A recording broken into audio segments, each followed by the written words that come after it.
Hey everybody, welcome back to Deep Sky Farms, and we're on the Gnadenthal map right now.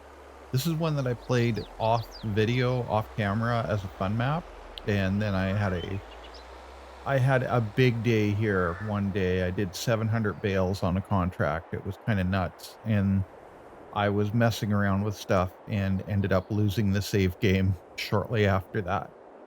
So I nuked everything and I haven't been back. But in the meantime, I was trolling around on Mod Hub this morning looking for something else, and I noticed that Gnadenthal has been updated within the last couple of weeks. There's been some changes to the crops and, of course, to the crop calendar. Gnadenthal is a real place in Manitoba. It was settled by Russian immigrants. I'll post the article up on the video. It's sort of a fascinating story. They came from a place called, well, Gnadenthal, and they established their community here. But yeah, so we've got all the usual suspects, cotton and sugarcane, even though cotton and sugarcane haven't been farmed in Manitoba since the Riel Rebellion. It was the Métis rebelled against the English for having to work on the cotton and sugarcane plantations. I'm just kidding. It's too cold for that stuff here. If it really bothers you, you can go into your maps folder and edit fruit types XML and change one setting to no, and these will disappear off the list. We can go down here and we can see the new stuff that showed up.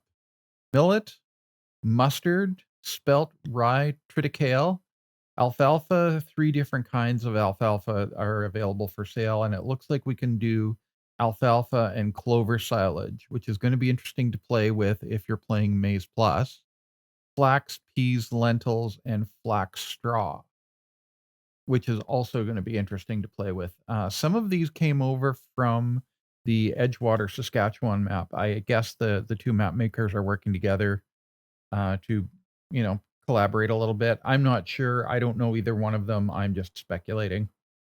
But we have now alfalfa, clover, flax, peas, lentils. So the other thing that came over with that is swathing. So on Edgewater, you were able to use the Heston Massey Ferguson swather to do your harvesting. And what you would do is you would run first with the swather to cut the grains down, and then you would follow that up with the combine and a pickup header and pick up the windrows, run them through the combine, and do your thing that way. It gives a yield bonus. There is a reason for doing it in northern climates with a shorter growing season. It's pretty common in that area. If you want to look it up, look it up. I don't want to get into details because I really don't know a whole lot about it, and it's not really important. Just know that you can now play Gnadenthal the way you played Edgewater. All right. So with that, we need to have a new crop calendar with millet going in April. Actually, just about everything's going in April, except rye. Rye goes in May, and it looks like you can get 2 plantings. Am I reading this right? I am reading this right, I think. It looks like you can get 2 plantings on a couple of things. Mustard, flax go in May, and they've got a pretty tight window to get them in, so you're gonna have to move your butt. Alfalfa and clover, you have March through October to plant, and you can harvest those all year long. Oilseed radish is still there if you wanna do the, conservation agriculture mod and play with that you can plant March through October as usual. Everything else looks pretty much the same. Just going from what I remember. Actually, wheat's been changed. I didn't know. Okay, or has it? No, it looks like these have been changed too. I don't remember off the top of my head what the stock crop calendar is, but for some reason I thought wheat was something you planted in October and then left it and harvested here. So it looks like there's been some changes up here as well. And for those of you who are early into it, you can do potatoes and sugar beet and sugarcane and cotton in March. Over here in the equipment barn, the cold storage, you'll see on this side of it here, we've got a complete potato kit. There's the halum topper, there's our potato planter, and our potato harvester are there. That hasn't changed. That was in the last version of the map, and if I remember correctly, field 38 over here is potatoes. So we start out with field 47, which currently has rye in it. That one is, I think that's an RNG one. Field 38, every time I've started this map, has always had potatoes in it, and 88 down here, our other starting field, has always had grass in it. So we've got our potato rig. If that's your jam and you want to play with potatoes and not have to build everything up from scratch, because this is mighty expensive kit, this might be a map for you to check out. Also, you've got a big Pottinger seeder here, which is pretty impressive. It covers a lot of ground. Over here, we have a planter. This planter doesn't show up in the store. It is this here. An Amazon Presea 4500 2C Super for doing corn, the usuals. I went looking for it in the store. It doesn't show up in the store. And to me, it looks like there's something on the back of it where it would hook up to. It looks like there's another part that this can hook up to. So let's grab one of our tractors and yank it out. We have new tractors. I don't think we had John Deere's on the previous version. We've got a 6250 and a 7810. These are base game tractors. You can tell they've got the European back end on it. It wouldn't take much to swap these out for one of the American mods. But let's just see if we can get that planter out of there and open it up and have a look at it, because I'm curious now.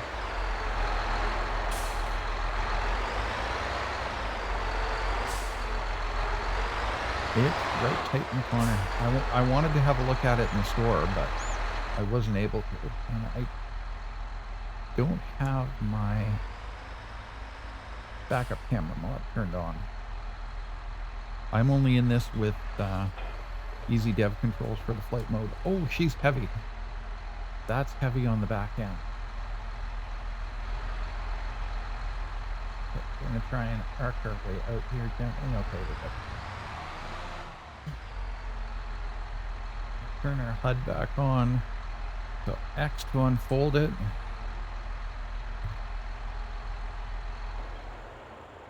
And let's have a look at this. Oh, I get it. That's a refill auger.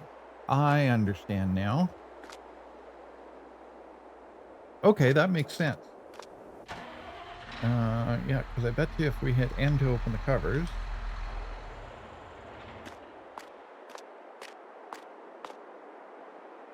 Yeah, okay. Cool. And that will be for the fertilizer. And then N to close the cover. Or is that just... Actually, does this do seed and fertilizer? It does seed and fertilizer. Oh, and we're already loaded up. So it looks like they want us to plant corn right off the bat. Okay. I wonder if that's true for the other one, too.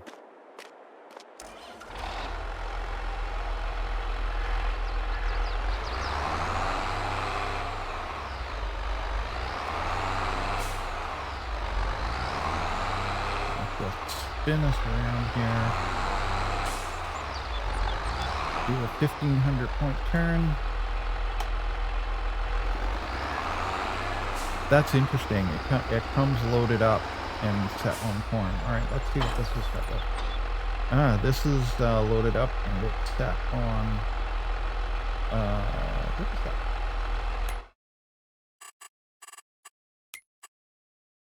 It's set on wheat. Okay, I thought it was wheat. It looked weird for a second. All right. Now, just for giggles, how about our potato planter? Is it loaded up too?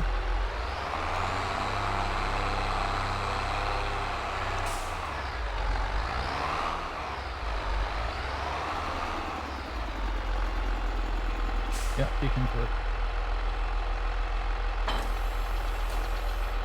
It is not, so we have to save some of the potatoes that we harvest for seed potatoes. Alright, that's cool. Alright. And this fruit cannot be planted in August. I know. And okay, over across here in our bulk storage, we've got front loader for this tractor, presumably.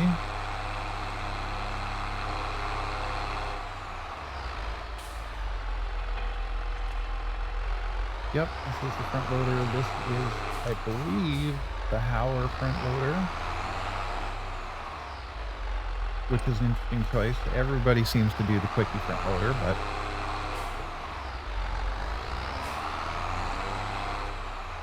it doesn't really matter as long as it works. Yeah, that's the Hauer. There's an Albert bucket on it. It looks weird for some reason.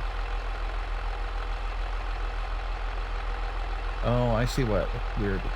Because the cylinders are inside the missing pitch number. Hang on. There's something weird here.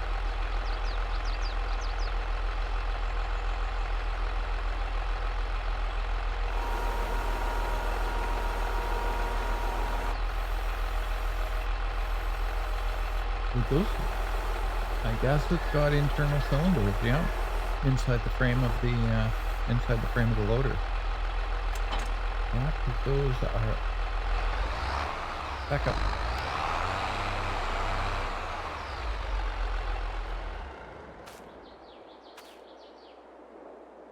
Yeah, I guess they're in there behind that plate. Okay, well that's cool. Sorry, we got distracted. And then we have our cultivator and our disc harrow here. These are also base game. And a plow. So pretty good bit of starting equipment here. Oh, and our Brantner trailer, the standard Brantner power tube. So we've got a pretty good batch of kit here. I'm actually surprised. Let me just double check.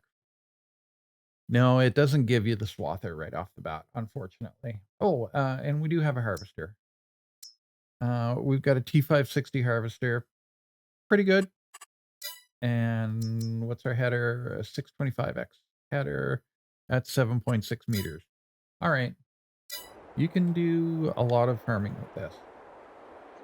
So that's about it. It looks like everything else is basically the same. If you've played this map before, you'll be familiar with this. Our sell points are all up here. And our stuff is right here in the middle, and our house is down here. There's no animals set up for you. That's kind of a DIY project. Which is an interesting way to do it. That way you can kind of customize it however you want to do it. So, yeah. So this looks like a good update. I was, like I say, running this on a just an offline fun play, and I kind of want to do a fun play on it again now that we have these new crop types on there, just to see how they work. So, anyway, all right. So this is the new and improved Gnadenthal map. Thanks for coming out. Thanks for watching. If you like what we do, leave us a like. Drop us a comment down below. Subscribe if you really like what we're doing.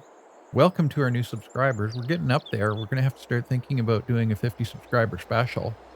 Maybe that's what I'll do. If we make it to 50, I'll start a let's play on the Gnadenthal map and see how all of this works with Maze Plus. How does that sound? Anyway, take care of yourselves, y'all. We'll see you on the next one.